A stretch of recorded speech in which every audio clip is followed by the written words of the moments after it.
Great that you've made it to this video where I'm going to teach you about our option training program, and I'm going to give you some really good information right now. When you're sourcing a property option, so you're taking a property under your control for a period of time to turn it into a profit without spending a lot of money on that, here's the processes that we have to go through. First off, you have to learn how to locate that property. So what areas will allow subdivision? Where are council endorsing and supporting higher density in residential or regional or rural Australia? When we do that then and we locate the property, we have to do what's called a cash flow analysis. We have to make sure that at the end of the day, for little input, you're going to get a profit out of that job, out of that project. Step number 2 is we have to communicate with the landowner. So we've got to let him know that we're there, we're available, and we have something for him. When we've done that then, we have to come along to the owner and we have to deliver our proposal, step 3. So we have to be able to articulate in a very easily understandable way what it is we want to do with that property and how the owner is going to get a financial benefit by assigning some of that property under option to you for you to sell into the market.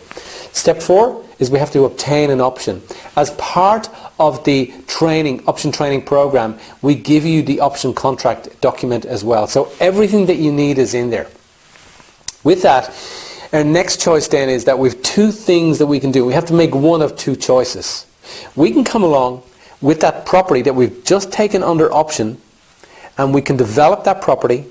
We can sell that property into the market. Now, in some of the areas that us and our students have worked, the average block of land, so a rear block on somebody's property, for example, is worth about $300,000. Somebody buys that land for $300,000, they go to a builder and they build a 4x2 for $180,000 or $190,000, so they have an all-up $500,000 4x2, and you've supplied the land through your option with your landowner. And then you can profit up to $100,000 on that, and in a lot of cases more than that. So I am being conservative in the approach. You can make more on an option for certain. Or you can take choice 2. Choice number 2 is that you have the property under option. It's your option for 12 months to 5 years. You can do what you want with that property under the terms of the option. You can research small builders in the area that build in this area where you have your option. You can present your proposal to the builder to sell the builder your option on the land. So you're selling him literally your contract. You can then assign the contract under the option that is provided to you as part of your program with us, and you can benefit up to $30,000 on that without having to do any of the development at all. Let me show you the maths behind how that works.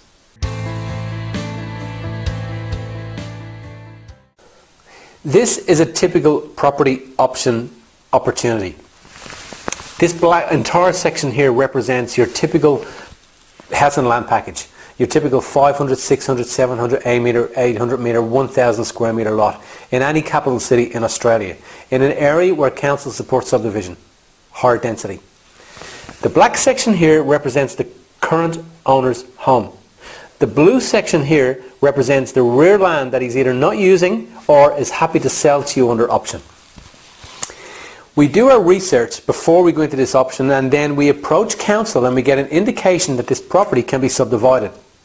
Once we have the indication, and we will have that work done, by the way, we will teach you how to have that work done before you go to this area and waste your time. So you know that when you get an option, it's workable, it's viable, it's going to happen.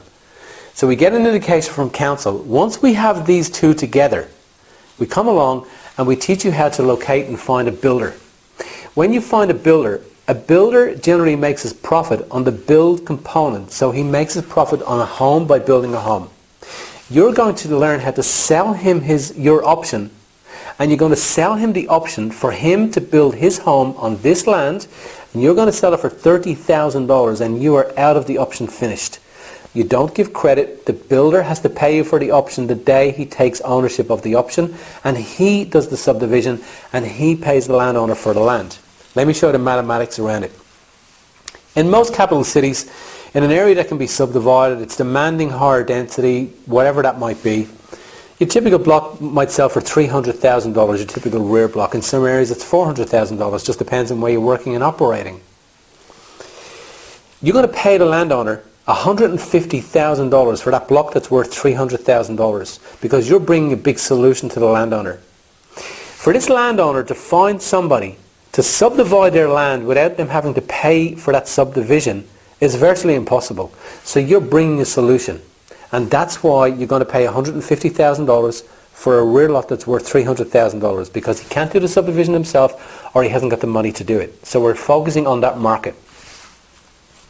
To do that subdivision, to facilitate it and initiate it and finish it, would cost about $50,000 for water, power, sewer applications and so on and so forward.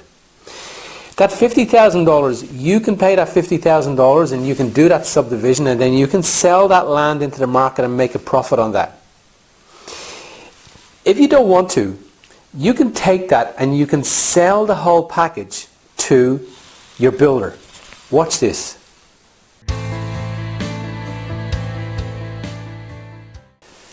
The land is going to sell for $300,000. You owe the landowner $150,000. The subdivision costs $50,000. That's $200,000. If you do the subdivision, that leaves a profit to you of $100,000. If you sell the option to the builder for $30,000, that leaves the builder $100,000 profit less your $30,000. So he's now going to profit $70,000 on the land component, plus he's also going to make a profit on the build component. That for a builder is a very viable venture. He's going to make the money here and he's going to make the money here. Now let me quickly finish off with regional and rural Australia.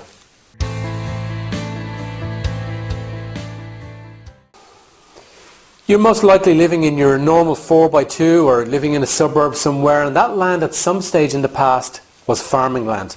Farming land or UCL, unallocated crown land, but it was unused. Here's a regional development opportunity. Around this property here, this is a farmland, around this property here are subdivisions. People are living in 4x2s, residential blocks. This land is next for development in the future. This represents the farmer's house. This represents development potential land. This can be chopped up into 20, 30, 40, 50 housing lots. We take this lot in our program under option and we sell the option to develop that land to a builder who's going to do a large scale subdivision. Let me talk to you for a moment about Villiers Street. So we took two 1 acre properties in Villiers Street that could be chopped up and subdivided into a 20 lot subdivision. We went to council and asked the council, would they approve a subdivision on this lot here? We'd already done our research. We teach you that in the program. We'd already done our research and we know that this is subdividable. We then took this whole package here and we sold the whole package to the local builder for him to build 20 house and land packages, and we sold that option for $140,000 without having to put any of our own money into this at all. That's what options are about. Watch out for the 9th series video. If you want some awesome free content, please go to our webpage, download all of the free information there, come along to one of our free workshops, we'll talk to you all about it. Have a great day.